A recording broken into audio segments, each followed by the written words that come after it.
Hindi sigurado ng Land Transportation Office o LTO Palawan ang kahilingan ng sangguniang panglungsod kung mapagbigyan ang kanilang kahilingan patungkol sa pagluwag ng paghuli sa mga motorista. Nabatid na kamakailan lamang ay mayroong inakda si City Councilor Patrick Hagedorn na isang resolusyon upang hilingin sa LTO na kung pwede ay luwagan muna ang panghuli ng LTO simula alas 6 hanggang alas 9 ng umaga at alas 3 naman ng hapon hanggang alas 6 ng gabi para bigyan ng daan ang mga naghahatid na mga estudyante sa mga eskwelahan na inaprobahan naman ito sa regular na sesyon ng sangguniang panglungsod. Sa pakikipag-ugnay ng news team kay Albert Acosta ng LTO Palawan, anya na hindi dapat sa kanila ipasa ang naturang resolusyon dahil ang mga violation na kanilang pinapatupad ay isang batas sa ilalim ng Republic Act na inaprobahan ng mga mababatas at hindi ito batas lamang ng LTO. Ayon pa kay Acosta na kung ano ang umiral na mga violation na kanilang ipinapatupad ay hindi nila pwede umano itong baguhin at kung matanggap man umano ng naturang tanggapan ang resolusyon ay hindi pa rin umano makapagdesisyon ang mga ito. Kung saan man nararapat i-forward yan. Kasi batas yun sir. Dahil yun ay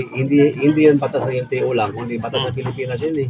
Yung mga mambabatas ang gumawa yan, di ba? Kung saan nila dapat na i-forward. Yung decision na nila. Hindi natin alam eh. Kasi once ang batas ay batas, hindi na di ba?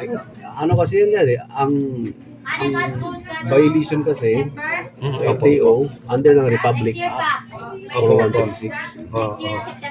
Hindi, magkaroon man kami, hindi rin kami ang mag-decide. Samantala sa ngayon ay wala pa rin katiyakan kung mapagbigyan ng LTO ang naturang approved resolution. Bing Bataga, Basta Radyo, ibandera mo!